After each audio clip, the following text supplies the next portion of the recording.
John 10:10.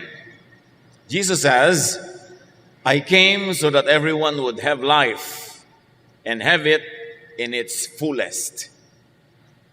Kung kilala lang ng mga tao ang Panginoong Jesus, kung batid lang nila ang tunay niyang katuruan, walang iiwas, walang matatakot lumapit, at walang tatanggi. Ang kanyang kagustuhan para sa lahat magkaroon ng buhay na punong-puno, nag-uumapaw sa kahulugan at sa kasiyahan. A full life is what Jesus wants His people to have and to enjoy. Dear Lord, we thank you that you want us to have a full life. Now enlighten us, teach us, enable us to understand, to grasp the meaning of this very noble intention of yours for us. Be our preacher, our teacher, our leader. Turuan niyo po kami bigyan ng kaliwanagan. Dalangin namin ang lahat ng ito sa ngalan ng iyong anak na si Jesus. John 10:1-2. Very truly, I tell you, Pharisees, anyone who does not enter the sheep pen by the gate, but climbs in by some other way, is a thief and a robber. The one who enters by the gate is the shepherd of the sheep. Ipinapakilala ng Panginoon dito ang dalawang uri ng tagapag-alaga ng tupa, yung fake at yung totoo. At yung fake daw, umaakyat lang sa bakod, sa likod dumaraan, ang totoo sa harapan ng bakod dumaraan. Care for sheep here is symbolized by the sheep pen. And it's important to understand the concept of the sheep pen during the times of Jesus. Nung panahon po ng Panginoon at nung mga panahon before and even after, ang mga tupa ay naalagaan, dinadala sila sa mga wilderness para kumain ng damo doon, para uminom ng tubig. Pero sa gabi, nasa panganib ang mga tupang ito. The sheep are in danger at night because wild animals would want to attack them. So there are sheep pens in the wilderness para mga hotel na mga hayop. Ito ay nababakuran, pagkatapos may isa lamang na pasukan at isinasara yon. Sa gitna ay may malaking apoy, malaking siga para lumayo at huwag lumapit ang mga mababangis na hayop. At doon nagkakaroon ng dayaan. Kung minsan mayroong mga fake na mga tagapag-alaga, pagka natutulog na yung mga ibang tunay na nag-aalaga, dinadala nila yung mga tupa palabas, ninanakaw nila para makain ng mga mababangis na hayop o kaya maibenta nila sa palengke, makatay, mapasama. This was the sheep pen that Jesus was talking about.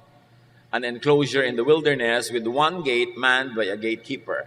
Now there are many thieves and robbers. There are many fake shepherds. At ang kanilang layunin, the objective is to deceive the sheep and lead them out to be sold or to be butchered. In other words, the intention of the fake shepherds is for selfish gain.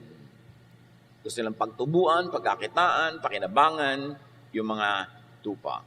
So there are two types of shepherds, as Jesus teaches us. The fake shepherd, the thief and the robber. He does not enter by the gate. He enters over the fence and is not received by the gatekeeper. And then there's the true shepherd, the one who enters by the gate.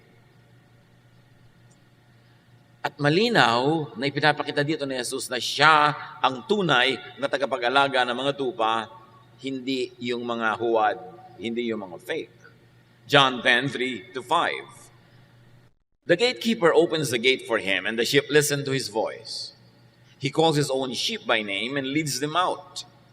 When he has brought out all his own, he goes on ahead of them, and his sheep follow him because they know his voice. But they will never follow a stranger. In fact, they will run away from him because they do not recognize a stranger's voice. So the true shepherd is recognized, listened to, and followed by his true sheep. The true sheep know and recognize, and they follow the true shepherd. The true sheep also knows a stranger's voice, and they run away from and do not follow false shepherds. So kung merong totoong tagapag-alaga ng tupa, meron din mga totoong tupa siya. At yung totoong tupang kanya, kilala ang boses niya at hindi susunod sa iba. Hindi lamang may tupa na nadadaya, merong tupang tunay na anak at alaga ng tunay na tagapag-alaga at sila'y hindi susunod sa iba. Immediately, we recognize that there are really true believers in Jesus, and the true believers in Jesus will not be deceived by the voice of false shepherds. They will have the discernment, the spirituality, the intellect, the understanding to recognize false teaching and false shepherds. Meron silang niloloob, meron silang iniisip na hindi kayang dayain ng mga magagaling magsalita, ng mga magagaling magturo dahil sa loob-loob lang nila, nadadama nila kung ano ang dapat nilang sundan at ang hindi. So the true sheep follow the true shepherd. And the true shepherd and the true sheep can be known. Kaya magtataka ka, bakit naman sobrang-sobrang ang linaw-linaw naman, ang dadaya na yung isang katuruan, may sumusunod pa. Hindi sila yung true sheep. Nakikinig sila sa mga kabalbalan ng mga false shepherds. John 10:6, Jesus used this figure of speech, but the Pharisees did not understand what he was telling them. Tulad ng madalas gawin ni Jesus, siya ay nagsalita sa talinghaga, kausap niya yung mga pariseo, yung mga religious leaders, pero gaya ng dati, hindi naman siya talaga naintindihan. Hindi siya inintindi ng mga kausap niya. So the language and the story was symbolic, but it was not understood, it was not appreciated.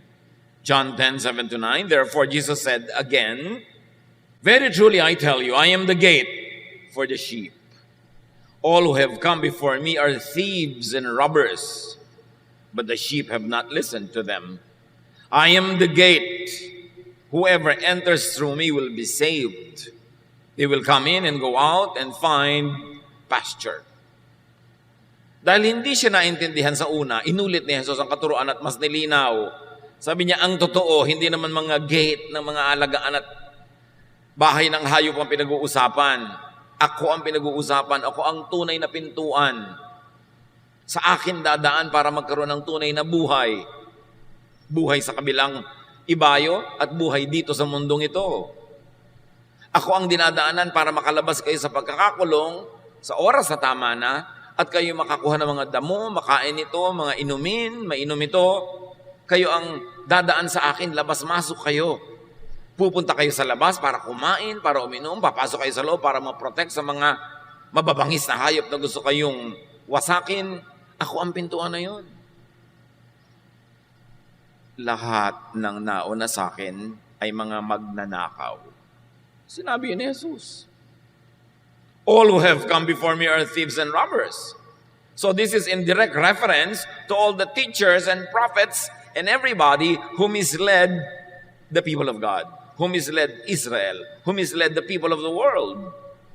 Sinasabi ni Jesus, ang lahat ng nauna sa aking nangaral, nagturo, hindi sila totoo. Hindi nila kayo binigyan ng kaligtasan, hindi nila kayo binigyan ng kalayaan, hindi nila kayo binigyan ng kasiyahan. Fake sila. Laking statement ang ginawa na ni Jesus, ha? Dahil sa kanyang panahon, napakaraming kinikilala ng mga tao noon na mga tunay, na mga alagad ng Diyos. Pero sabi niya, lahat ng mga nauna sa akin na yan, dinaya lang ang tao. Pinagsamantalahan. Ako, sabi niya, ang pintuan. Ang lahat ng dadaan sa akin, palabas man o papasok, yun ang maliligtas.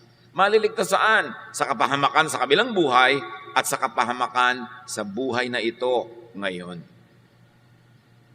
Kasi sabi niya, they will come in, go out, and they will find pasture. So hindi lang one-time kaligtasan sa kabilang buhay yung pinag-uusapan kasi sabi niya, they will come in and go out. Ibig sabihin sa buhay na ito, pasok kayo, labas kayo, ako ang pinto. Sa akin kayo makakakita ng kalayaan para lumabas. At sa akin hindi kayo makakita ng pinto na pwedeng pasukan para kayo ma-protect. Para kayo maipagtanggol mula sa mga mandaraya, mga magdanakaw. So yung mga nauna sa akin, mga religious leader, magdanakaw yung mga yan. They are robbers, they are thieves. At hindi yun madaling tanggapin, lalo sa mga relihiyosong Israelita noong araw, na bilib sa kanilang mga religious leaders. It was a very, very revolutionary, very powerful statement for Jesus to say that everyone who has come before him was a thief. But either Jesus was lying or telling the truth. But Jesus is truth and the life. And He's the door, and He's the gate, and He's the way, and He's the light. Kaya dapat pakinggan yung kanyang sinabi. The true shepherd is Jesus and none other. And according to Jesus, all who came before Him were thieves and robbers. They were all false gates, false doors. Ang dumadaan sa kanilang mga false doors ay nakukulong lamang, at ang dumadaan sa kanila palabas ay napapahamak lamang. Both ways, pag sa mga fake doors na ito kayo dumaan, puro kalugihan. And Jesus was referring to all the false prophets and teachers whose teachings and laws never gave the sheep a full life, actually robbed people of life, and led people to destruction and damage. Tinutukoy niya mga religious leaders sa mga nauna sa kanya na kahit na sobrang relihiyon ang ginawa ng mga tao, kulang at kulang pa rin ang buhay nila, hindi pa rin sila nasiyahan.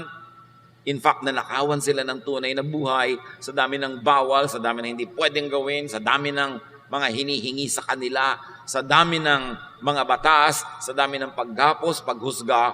Ang totoo, hindi tuloy nila na-enjoy ang buhay. Napahamak sila sa pakikinig sa mga religious teachers na yon. According to Jesus, they robbed people of life, or the fullness of life.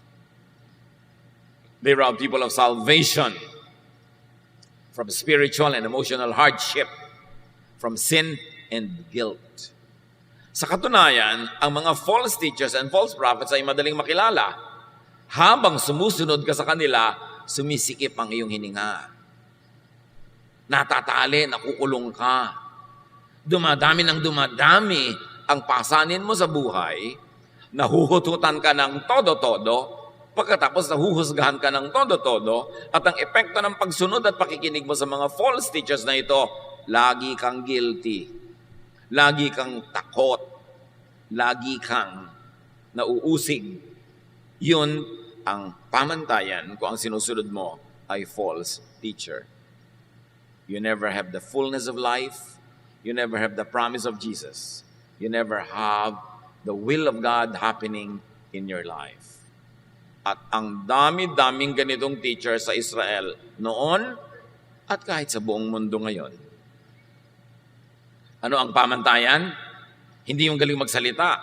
Hindi yung verses na sinasabi. Ano ang talab sa iyo ng katuruan? Ano ang epekto sa iyo? Ikaw ba ay lalong sumusungit? Lalo ka bang nagiging judgmental sa iba at sa sarili? Kumukunti ba ng kumukunti ang pwede mong gawin at dumadami ng dumadami ang mga bawal? Padami ba ng padami ang hinuhutot sa iyo? Wala nang natira sa iyo? Lagi ka bang napapagalitan, inuusig, at pagkatapos mamamatay ka na lang at lahat, hindi ka pa sure kung talaga pupunta ka sa Diyos? Yun ang effect ng pagsunod sa false shepherds. Ang dami nun. Ezekiel 13:8-9. I'm going to punish those lying prophets for deceiving the people of Israel with false messages. I will turn against them and no longer let them belong to my people. Nakita niyo ang tinutukoy ng Panginoon, ng Diyos, mga sinungaling, mga bulaang propeta, na walang ginagawa kundi dayain ang mga Israelita na sobrang relihiyoso, lugi tuloy. Nang pagiging relihiyoso nila, puro bawal, puro judgment, puro guilt. Mahirap yatang dalhin yung guilt kung lagi ka inuusig. Pero yun ang effect ng ministry ng mga false prophets. At sabi ng Diyos, parurusahan ko kayo mga sinungaling at mga bulaang propeta. Pinapahirap niyo ang buhay ng aking mga anak. Matthew 23:13-14, this will echo in the teachings of Jesus. You Pharisees and teachers of the law of Moses are in for trouble. You're nothing but show-offs. You lock people out of the kingdom of heaven. You won't go in yourselves, and you keep others from going in. So niya, lagot kayo, mga Pariseo, kayong mga guro, tagapagturo ng mga batas ni Moses. Naghihintay sa inyo ang kapahamakan. Puro kayo pasikat. Pinagsasarhan nyo ang mga tao ng pinto ng kalangitan. Hindi nyo sila pinapapasok dahil kayo'y hindi rin pumapasok. At ano ang kalangitan na tinutukoy dito? Hindi lang yung kalangitan in the next life, kundi yung kalangitan sa buhay din na ito. Sabi ko nun, ninanakawan nyo ang mga tao ng saya, ng ligaya, ng kasiyahan, kapayapaan, kapahingahan. Wala kayong ginagawa kundi pagurin sila, pagiltihin sila. Kasi kayo mismo, wala kayo sa kingdom of heaven. So paano kayo makakapagdala sa mga tao sa kingdom of heaven? How can you give what you do not have? So maging si Ezekiel, maging si Jesus, pareho nang sinasabi sa mga teachers of Israel. Napapahamak lang ang sumusunod sa kanila. Mark 7:6-8. Jesus replied, "You are nothing but show-offs." Ang kausap niya, mga religious leaders. The prophet Isaiah was right when he wrote that God had said, "All of you praise me with your words, but you never really think about me. It is useless for you to worship me when you teach rules made up by humans. You disobey God's commands in order to obey what humans have taught." Ang kausap ni Jesus ay hindi yung mga satanista, hindi mga kulto, mga propeta, mga teachers of the law of Moses in the temple. And among those people, sinasabi ni Jesus, pasikat lang kayo, hindi kayo totoo. Tama ang sinabi ng propetang si Isaiah tungkol sa inyo at sa inyong mga ninuno. Hindi kayo marapat sumamba sa Diyos. Hindi naman talaga Diyos ang iniisip nyo. Ang mga turo nyo, mga religious turo na invento nyo lang. Mga religious teachings made up and invented by humans to benefit the temple, to benefit religion and the religious leaders, and to continue to oppress and control the people. You are depriving them of heaven in eternity and heaven here on earth. Mga turo lang ng tao ang pinaghihirapan nilang sundin. Galit na galit si Jesus sa mga religious teaching na imbento lang ng tao. Tapos sinasabi, turo yun ng Diyos. Pagkatapos, ang bunga sa mga sumusunod, nasasakal, nasisikipan, nalulunod, nabibigatan, nahihirapan. And possibly many who came and come after Jesus were and are also thieves and robbers. Hindi lang effective ang sinasabi ni Jesus sa mga teachers before His time, but also very possibly to many teachers after the time of Jesus on earth. In other words, may mga fake shepherds noon at ngayon. At sa buong kasaysayan ng relihiyon. Kaya ang sabi sa Matthew 7:15 ng Panginoon, "Watch out for false prophets. They dress up like sheep, but inside are wolves who have come to attack you." Mag-ingat kayo sa mga bulaang mga guro na nagbabait-baitan, nagbubuti-butihan, pero ang totoo ay sila yung mga mababangis na hayop na naghihintay lang ng pagkakataon para kayo salakayin at sirain. Hindi lang yun noon, hanggang ngayon. In John 10:10, Jesus says, "The thief comes only to steal and kill and destroy. I have come that they may have life and have it to the full." So the effect of the false prophet in believers is that they are stolen from, they are killed and destroyed. Ang buhay nila nawawala ng kulay, ng saya, ng sigla. Pero sabi ni Jesus, alam nyo ang epekto sa inyo kung ako ang tunay nyo sinusunod? Buong-buo ang buhay nyo. Full color. 3D, 4D pa. Masaya, payapa, tahimik. Yan ang talab ng turo ko, ang tunay na prophet, ang tunay na shepherd, sa mga tunay kong sheep na makikinig. So the fake shepherd is a thief who steals, kills, and destroys life with false and oppressive religiosity. Jesus-style spirituality sets free. Pharisee-style religiosity oppresses. So dapat nasusukat mo. Na-oppress ba ako? Nabibigatan ba ako o nagagaanan? Napapalaya ba ako o natatali? Sumasaya ba ako o lumulungkot? Gumagaan ba ang pakiramdam ko o lalong bumibigat habang dumadami ang aking religious activity. Remember, Jesus' listeners were the religious and the Pharisees, not common criminals and not sinners. Ang tinutukoy ni Jesus dito ay mga mukhang tama, mga mukhang relihiyoso, pero sobrang ligaw. Meanwhile, the true shepherd came to give life. Not only life, but full life through correct and liberating spirituality. Remember that the spirituality of Jesus is liberating. Hindi nakakakulong, nakakasakal, kundi nakakapagpalaya, nakakapagpagaan. Because there are two types of shepherds, there are also two types of lives of the sheep. Number one is led by false shepherds. That kind of life is stolen from and robbed of spiritual fullness, of peace and joy, of rest, and of love. Madaling makilala ang mga sumusunod sa false shepherds. Wala silang kapayapaan, wala silang katahimikan, wala silang kapahingahan ng loob, at di sila maibigin.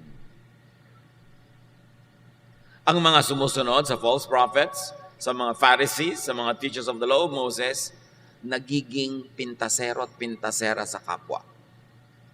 Nagiging mapanghusga. Nagiging magagalitin sa lahat ng merong ibang religious opinion. Nagiging mapagmataas dahil sa kanilang paniniwalang sila ay banal. Nagiging mayabang. Those who follow false shepherds become self-righteous, judgmental, strict and unloving, even cruel to others. These are the types who will throw stones at those people who they think commit sin. Meanwhile, Jesus stopped and prevented those people from throwing stones. That is the Jesus style. The style of the law of Moses is throw stones at sinners. The style of Jesus is whoever is sinless, throw the first stone, which really means no one should be throwing stones. Dapat kilala. Ang daming Kristiyano, hindi naman Kristiyano ang asal, Fariseo. Ang daming Kristiyano, ang lifestyle, hindi Kristiyano, Fariseo. Kasi, you will know them by their fruits. Ano ang bunga? So, those that are led by false prophets are damaged and even destroyed. Wala na yatang mas religious pa na bansa kaysa Israel at wala nang mas religious pa na siyudad kaysa Jerusalem. Pero minsan, nang naglalakbay si Jesus at sa isang liko ay nakita niya yung lungsod ng Jerusalem sa ibabaw ng bundok.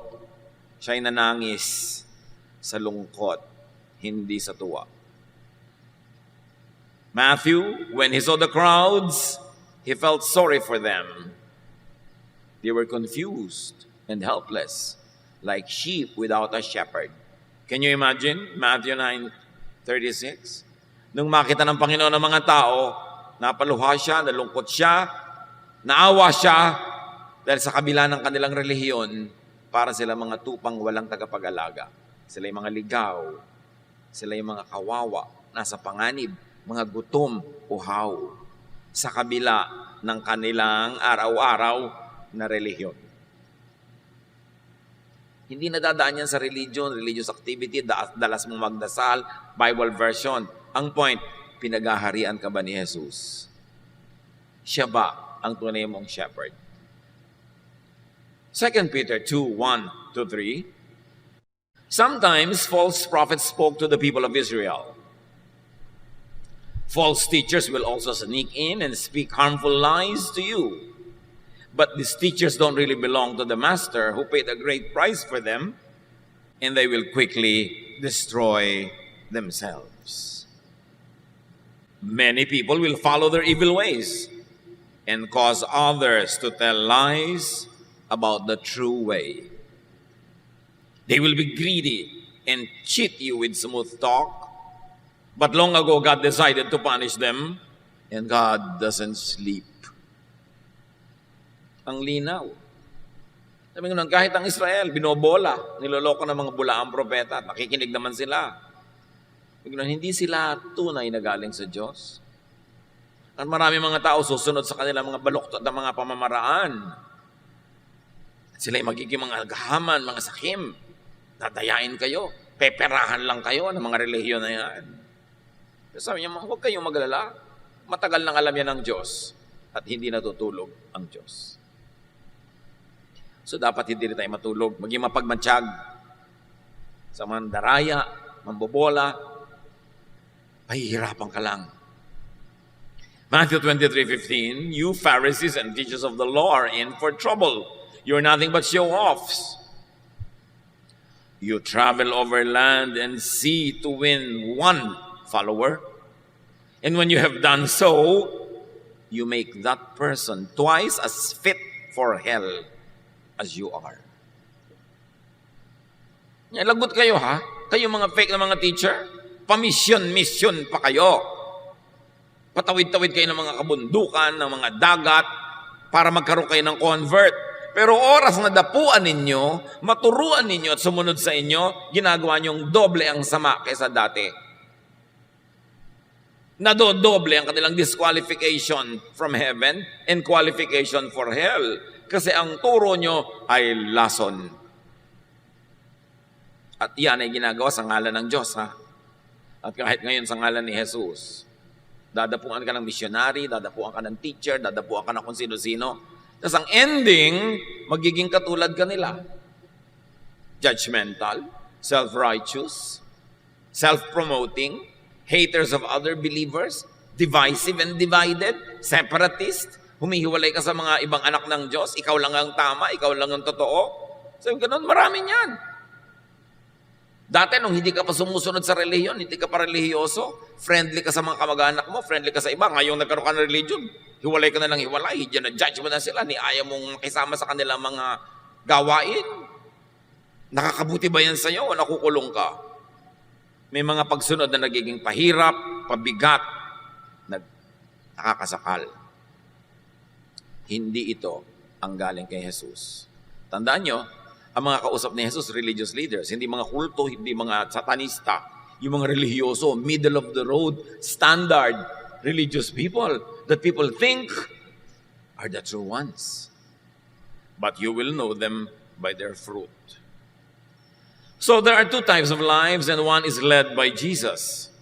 Saved from damage and destruction, saved from imprisonment and oppression, freed to come in and out, to find pasture, satisfaction, fullness. Yun ang mga anak ng Diyos sa pamamagitan ni Jesus. May laya na hanapin kung ano ang nagbibigay ng kasiyahan, pasture, waters to drink, and they are free to come in and out. Hindi sila controlled. Saved and freed from false shepherds, from religiosity and spirituality that binds and imprisons. Saved from religiosity that robs people of life, of the enjoyment of life, of peace, of rest. Saved from religiosity that burdens people with impossible laws.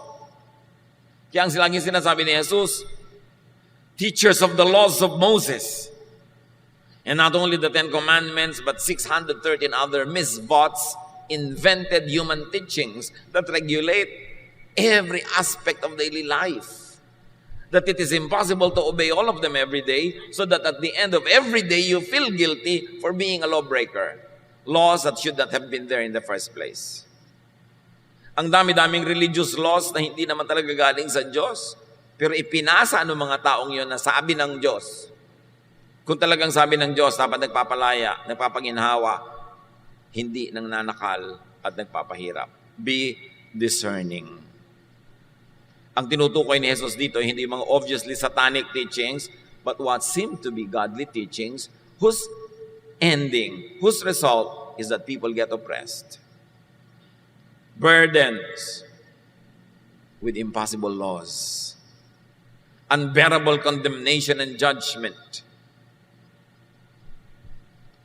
Religiosity that promotes burning guilt.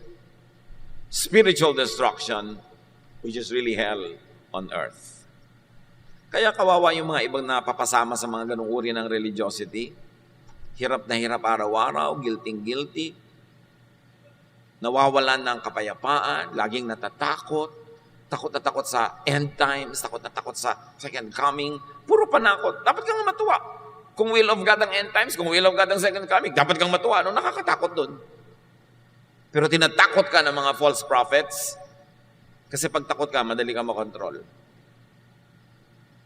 Galatians 3:10, anyone who tries to please God by obeying the law is under a curse. The scriptures say, everyone who doesn't obey everything in the law is under a curse. Galatians na ang nagsasabi. Sino man daw na magsisikap na bigyan ng kasiyahan ng Diyos sa pamamagitan ng pagsunod sa mga batas ni Moses, ay daig nyo pang isinumpa. Bakit? Hindi nyo naman masusunod lahat. Lagi kayong kulang, lagi kayong guilty. Kung ang pagsunod niyan ang gagawin yung daan patungo sa Diyos, mabibigo kayo para na kayong isinumpa. Truth is, Jesus freed people from Judaism. Yun ang misyon ni Jesus. Iniligtas niya ang mga tao sa mga batas ni Moses. Iniligtas niya ang mga tao sa mga batas na imposibleng masunod. Mga batas na lagi nagpapagilty, nagpapahirap ng buhay. At inulit ng Galatians. Sabi ko na, hindi kasiyahan ng Diyos na sumunod kayo to the letter sa lahat ng mga religious regulation. Kasi hindi nyo naman masusunod. Ang ending, lagi kayong kulang. Hindi kayo matatahimik. James 2:10, if you obey every law except one, you are still guilty of breaking them all. You see, pag sa law ka nakasandal, sa legalism ka nakasandal, sa traditions and teachings of Israel ka nakasandal, sundin mo lahat yan. Kasi isa lang ang di mo sumunod, katumbas ng di mo sinunod lahat. Eh di lagi ka talagang guilty. At yun, na inahalata na ng langit, ipinadala si Jesus para ituwid ang baluktot na katuruan na puro law. Kasi walang maliligtas sa pamamagitan ng batas. Walang matatahimik, walang mapapayapa. Malino ba yung sinasabi ni Jesus? Hindi na kayo under the law. You have been set free from the law by the love of God. Inibig na lang kayo ng walang patakaran kasi kung dadaanin sa law, walang papasa. And yet, marami sa atin laging guilty pa rin. Acts 15:10, nung may mga bagong Christian, pinipilit ng mga Jewish na naging Christian na maging Hudyo din yung mga bagong Christian na hindi naman Hudyo dati. In other words, o Gentile ka, hindi ka Hudyo, pero naging Christian ka, magpaka-Hudyo ka muna. Mga lalaki, kailangan na namang magpatuli kahit matanda na. Mga babae, sundin nyo lahat ng mga ceremonial law bago kayo maging Christian.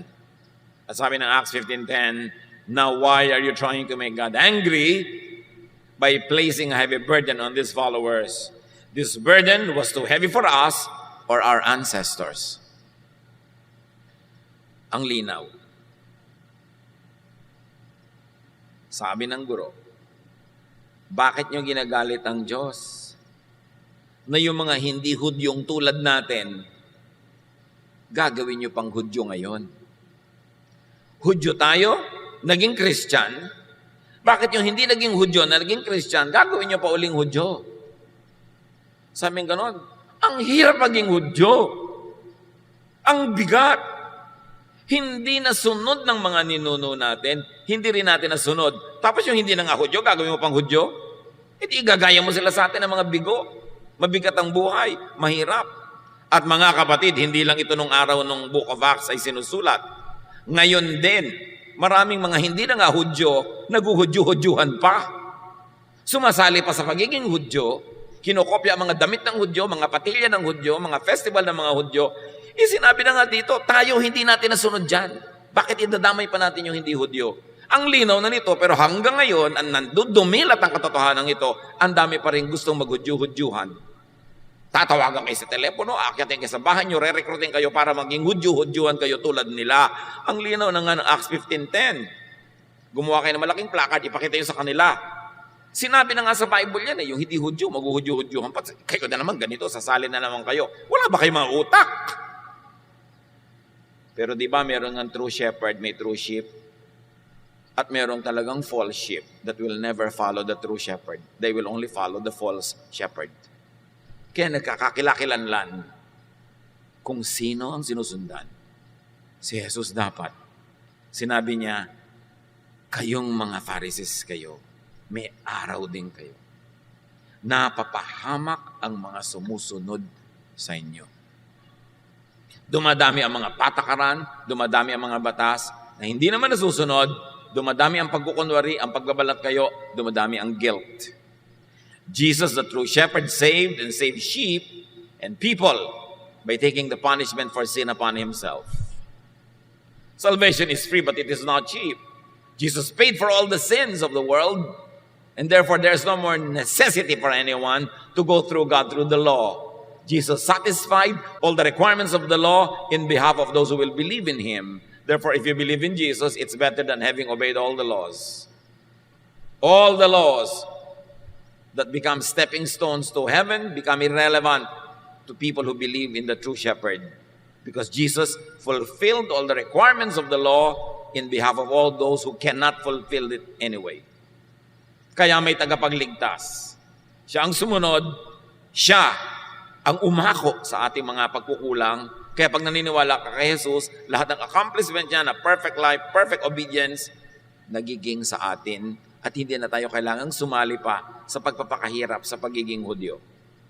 1 Peter 2:24, Christ carried the burdens of our sins. He was nailed to the cross so that we would stop sinning and start living right. By his cuts and bruises, you are healed. So sa perfect obedience of Jesus to God, tayo ay iniligtasan niya sa hirap ng pagsunod sa mga regulasyones.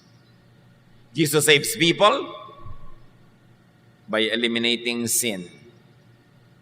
One is by paying for it and by eliminating the law that makes everyone guilty or feel guilty. Dalawa ang ginawa ni Jesus para mawala ang kasalanan. Una, binayaran na niya ang lahat ng bayad para sa mga nagkasala. Pangalawa, inalis niya lahat ang law. At kung wala ng law, paano mo pa-break yun? Kung wala na yung law of Moses, paano mo pa ba-break? Therefore, hindi ka na magiging lawbreaker kasi inalis yung law. Dati may nakalagay, no parking. Pag nag-park ka, you become a lawbreaker. Nung inalis yung no parking sign, pinalitan ng batas, nagpark ka, nagpapark ka pa rin tulad doon dati.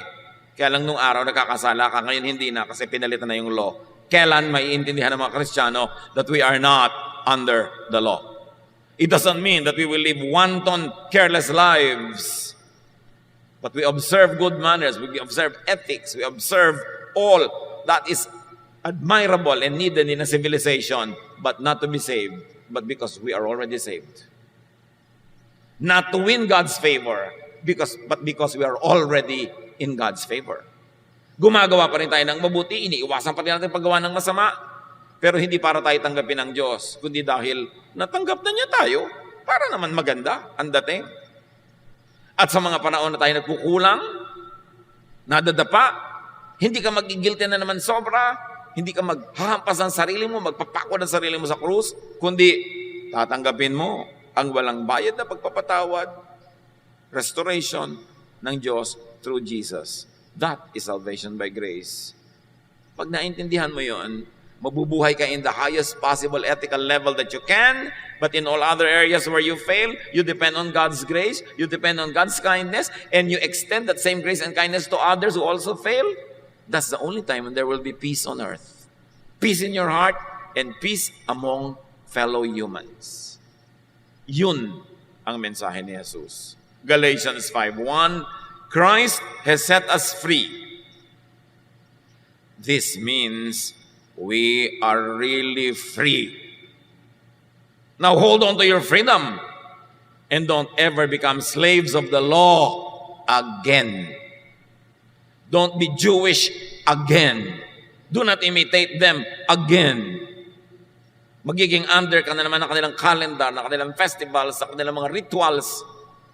Mababaliwala si Jesus. Dapat dibdibin ng mga Kristiyano kung anong kahulugan nito. Jesus, the true shepherd, save sheep and people by replacing all the laws with just one. And that law is the law of love. John 13:34, in place of all the commands, I am giving you a new command. You must love each other just as I have loved you. That is the only command given by God to Jesus believers. Love others as you love yourself. And because you love others as you love yourself, you will stop being judgmental. You will not be separatist from other believers. You will be kind. You will not be a church bully, policing and watching everyone and judging everyone and punishing everyone who commits sin according to your standards. Sabi niya, hindi niyo ba naiintindihan na isang batas na lang talaga natitira? Kaya mga iba, hoy sister, Christian ka na, bakit ganyan pa yung buhok mo? Hoy, isa na lang ang law-loving, may law ba against my hair? Hoy sister, bakit may tattoo ka sa leeg? Bakit? May law ba dyan? Hindi ba isa lang ang law against love? Bakit ka kumakain ng dinugan? Bakit ganyan ang suot mo? Bakit nagtatrabaho kapag Sabado? Bakit ganito? Bakit ganon? Bakit ang baptismo hindi turok? Dapat turok. Bakit lubog? Bakit ganito? Bakit ilan pa ba talaga ang law ang natitira? Nagkakaliwanagan ba tayo na isa na lang yan? Church, what is that law? It's a law of? Yun. Dibdibin nyo yun. Hindi yung higpigit natin sa isa't isa, bantayan ng bantayan, chismisan ng chismisan. Loving ba na magchismis? Loving ba na bulat-latin mo yung buhay ng may buhay para hanapan mo siya ng kasalanan na mailalagay mo sa bulletin board? Yan yung ginawa ng mga tao doon sa babaeng who were caught committing sin in the privacy of her house. Kinaladkad sa plaza para batuhin. Yun ang inalista ni Jesus. Huwag kayong magbabatuhan. Hindi yan para kay Jesus. Pang-Pharisee yan. Samantalang hindi naman natin kinukonsinte at itinutulak ang isa't isa na gumawa ng kung ano-ano mga kabalbalan sa buhay. Pero sakaling nangyayari sa kanilang buhay, you extend the hand of love, the hand of forgiveness, the hand of support, the hand of restoration, not the hand of judgment, not the hand of destruction. It is not the hand of Jesus. Dapat nating laging kilalanin, kanino ba talaga ako sumusunod? Sa Pharisee o kay Jesus? And that law of love, which means unconditional forgiveness and acceptance, is applied by God to all believers, to all the true sheep, through Jesus. It is now our compulsion to extend that same law of love to others. John 3:16-18, God loved the people of this world so much that He gave His only Son, so that everyone who has faith in Him will have eternal life and never really die. God did not send His Son into the world to condemn its people. He sent Him to save them. No one who has faith in God's Son will be condemned. And if we can add, no one who has faith in God's Son should condemn others. Do not burn the bridge over which you too must pass.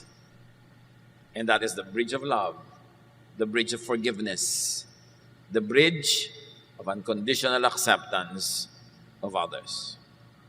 Do not let false shepherds rob you of life, of the fullness of life. Maraming false, kahit laging nagpe-praise the Lord. Matthew 7:21-23, Jesus speaks, not everyone who calls me their Lord will get into the kingdom of heaven. Only the ones who obey my Father in heaven will get in. On the day of judgment, many will call me their Lord. They will say, we preached in your name, and in your name we forced out demons and worked many miracles. But I will tell them, I have nothing to do with you. Get out of my sight, you evil people. Sa araw daw ng paghuhukom, maraming magsasabi kay Jesus, Uy, dapat po kasama kami dyan sa kaligtasan na yan. Sa inyong pangalan kami nangaral. Sa inyong pangalan nagpalayas kami ng mga demonyo. Sa inyong pangalan nag-charity kami. Gumawa kami ng mga kabanalan at kabaitan. Sabi ni Jesus, hindi ko kakilala. Umalis-alis kayo sa harap ko. So hindi lahat ng sinasabi ang pangalan ni Jesus, gumagawa naman kung ano-ano sa pangalan ni Jesus, ay tunay nga. Paano malalaman? Ano ang bunga ng turo nila sa tinuturuan nila? Napapalaya ba o nagagapos? Gumagaan ba o bumibigat? Bumabait ba o sumusungit? Doon nagkakakilanlan. Sabi ni Jesus, you will know them by their fruits. Know and avoid false shepherds. Avoid modern-day Pharisees and false prophets who continue to oppress, mislead, rob, and kill sheep in the name of Christ. Huwag padaya. Linawan ang pagmamatsyag. Maging malaya at magpalaya ng iba sa ngalan ni Jesus. Dear Lord, we thank you. Our Father, we thank you because Jesus, your Son, sets us free. Salamat at pinalaya mo na kami sa mga religious laws at isang law na lang natira, the law of love. Turuan niyo kami, Lord, na pairalin din sa aming buhay. Na huwag maging lisensya sa aming gumawa ng mali dahil hindi kami under the law. But because we are under your grace and under your love, lalo kaming mas maging mabait pa, mabuti, mas tama. At sa mga panahon kami nabibigo, nagkukulang, turuan niyo kami na pati mga sarili namin, ay patawarin din namin dahil pinapatawad niyo kami. At turuan niyo kami magpatawad din sa iba. Mga kapatid, pag bulay-bulayan sumandali, ang kahulugan ng lahat ng ito, that we are not under the law, that Jesus wants a full life for us. Review your life kung full o kulang, at kung kulang, sino ang sinusunod niyo, bakit kulang? Dear Lord, as your people bow before you and ponder these, speak to each one of us.